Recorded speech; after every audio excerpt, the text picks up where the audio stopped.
And our second presentation is from our own Kahmin Ong, and also her co-author Bruce Chen from Texas A&M University. And Kahmin is an MFA candidate in design research and development here at the Ohio State University, where she also teaches as a graduate teaching associate.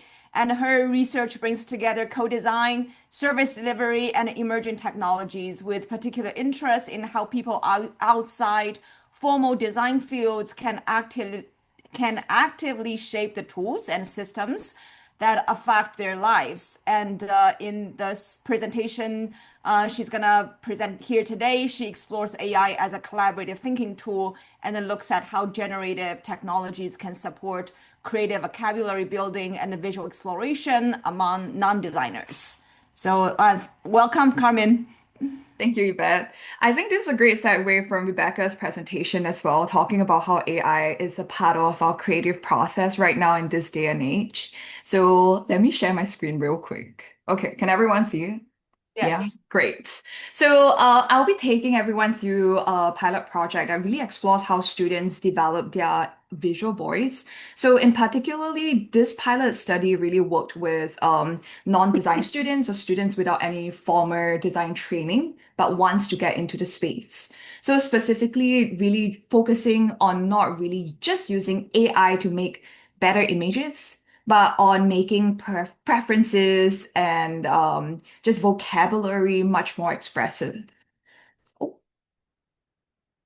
okay.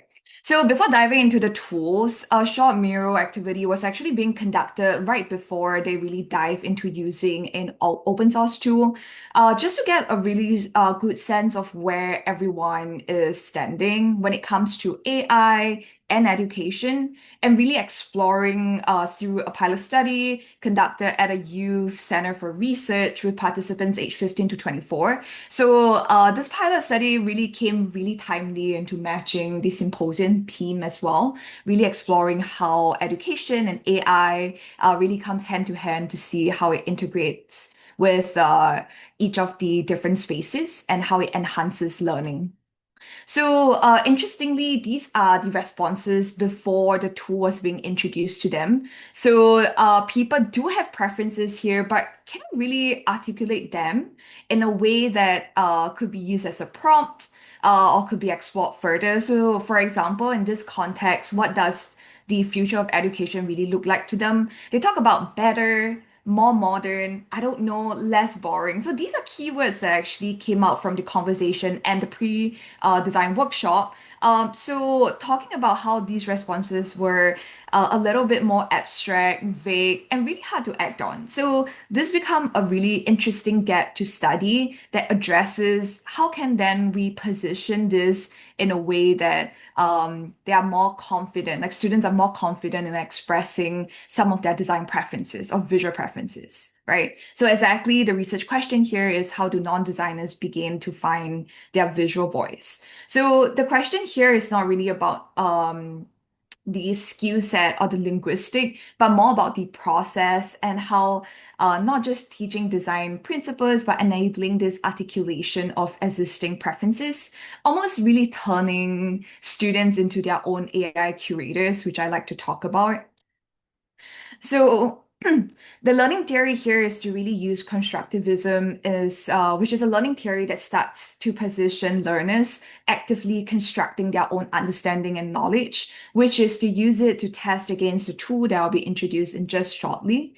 And then reflective practice here is really talking about the deliberate analysis process of really reviewing this more experience actions, emotions to learn, and really improving this performance and bridging the gap between theory and practice, which is understanding how AI works, and then putting it in practice by training a model, for example.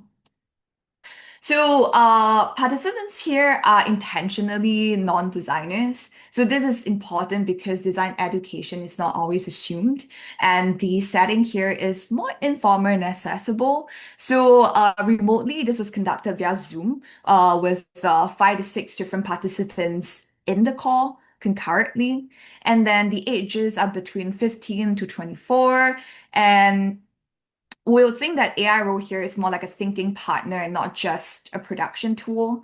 And the model here used were Z Turbo, which is then later integrated into another tool space on Hugging Face, which is really utilizing the open source resources instead of using an existing model. So the iteration loop here, so participants really start with their own preferences by bringing 10 selected images representing future of education. And then they add their own keywords, descriptive enough in their own languages, and then generate these images from the keywords as seed, and then kind of react and reflect on whether it's close, it's not close, or it's really close to what they have in mind, and being able to generate it with different prompts. So really turning them into a prompt engineer and prompt experimental. And then each loop kind of surfaces this vocabulary that the participants did not know that they had, which I will be showing just a bit. So this is really about positioning the students being able to really use the tool as a collaborative partner and then populating their own keywords and trying to enhance it to better bring out what they have in mind to really set that tone of how can they better visually represent what they're thinking. So, what was behind the whole build was that the base model we used was Z Image Turbo. So this was one of the open source tools that are offered on Hugging Face. But the redesign tool here is to really position it in a way that we use the same thinking model behind, but a different interface was actually built for people or students here to really find words for the first time when they are uploading images. So not just talking about how the images is good, bad, preferred or not, but really go in depth into thinking about how can they use keywords or visual tools to really help them develop a sense of where they stand, how they use the tool, how they find their own languages. So, based on the images, the reaction required here is to be able to reflect on the images that they uploaded. And then they have a download button, which is yes, no, how to reflect it, and then a vocabulary tracker to see what are some of the keywords and what are the data of students being comfortable in expressing what exactly are the different data sets being built. So, I would like to show how the tool is being used. So, essentially, they have to upload 10 different images, and then they will add keywords at the site describing exactly what are the different images being uploaded and what are those images being uploaded. So each time they do that, what happens is that the visual vocabulary will start tracking the data of the type of keywords that are being used. And they run through this cycle 3 times just to be able to be comfortable enough to use the tool and then really reacting to it and then evaluating their keywords, then surface this vocabulary data for comparison. So I'll be showing the tool at the end. But the example results that came out from it was for this particular participant, they have like a more abstract struggle when they were trying to utilize um, how to better describe the images or the future of education, for example. So they talk a little bit about like, oh, I don't know, like I want it to be more hopeful, not real, like also real, not fake, not like a poster. But when asked to describe this particular vision, the keywords fed to the model were more hopeful, real, not fake.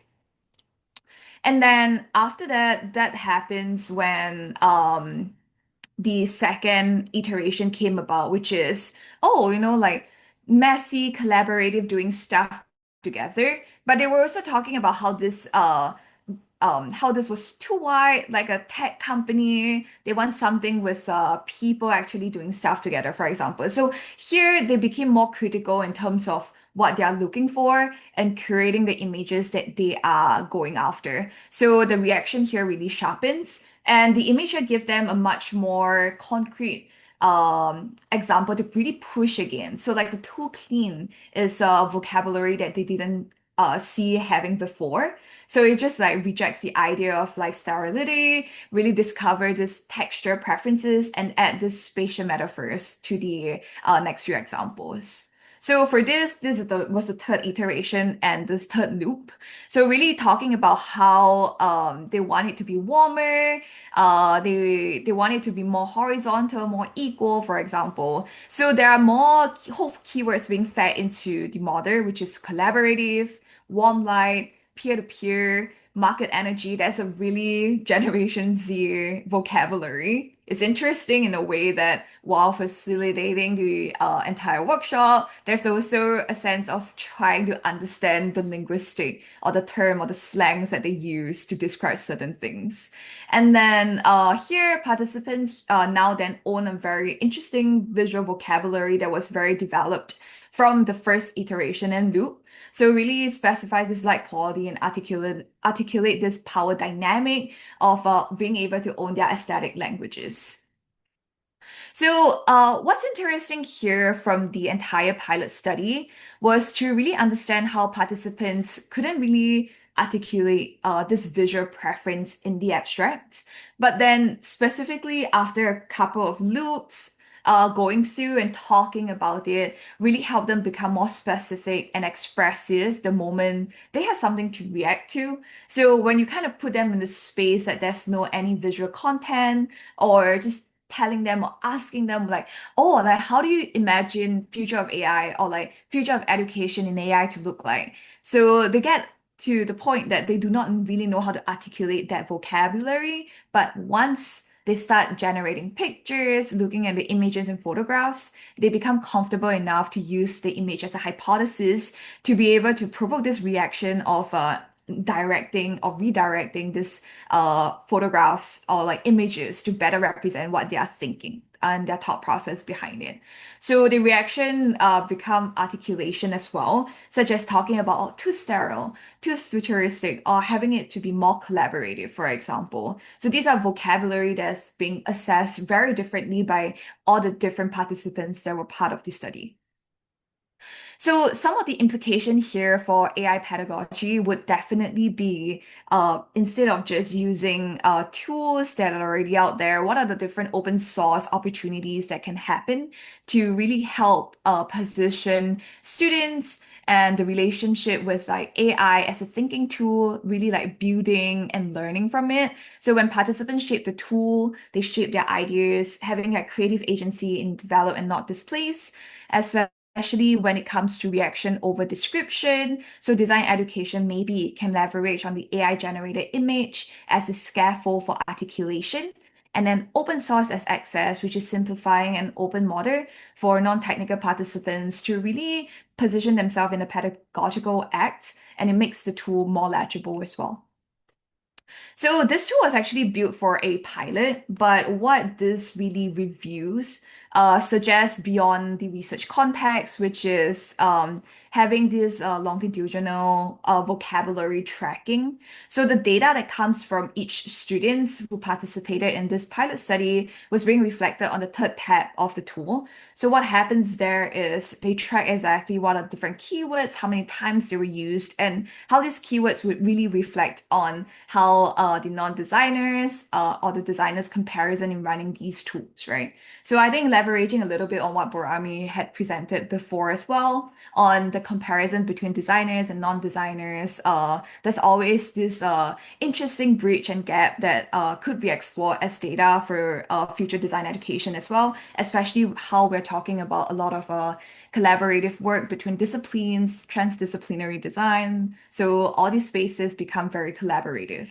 And then the cross-context replication here, which is being able to maybe run the study in a classroom or a corporate onboarding or community design project to really hold across context that the tool becomes publishable as a methodology and not just a research instrument of how non-designers or designers use this tool to really review the vocabulary that they use to create the certain product or images that they are going after.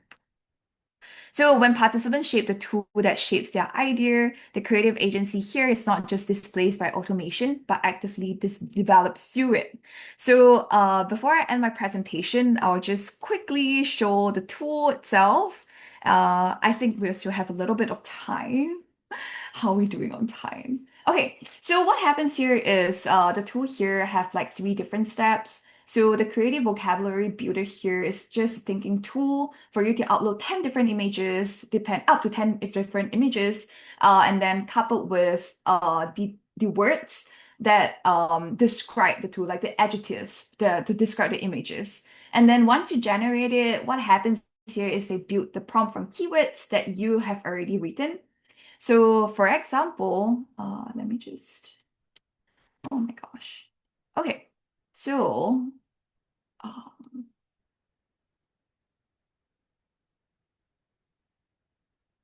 so for example, I upload an images and I just talk about for sunset and greenery, for example, right? And then I upload it. What happens here is they talk about, oh, like future of education views more sunset, greenery, photorealistic, warm natural light, human scale, no text, for example. And then we generate the three different images. Um Maybe I should have thought about this before I was presenting, but it takes about 17 seconds for the generation process to happen. And then they can start talking about, hey, like whether this image resonates, it's close, not close enough. So all these are all data that we can be taking. So for example, this is the future of education. Maybe not.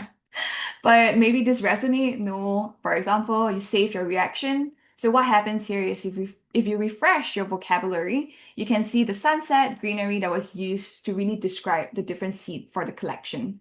So in all, this is the tool that was designed for better vocabulary usage and turning non-designers and designers as curator when it comes to their creative process. So that's all. Thank you.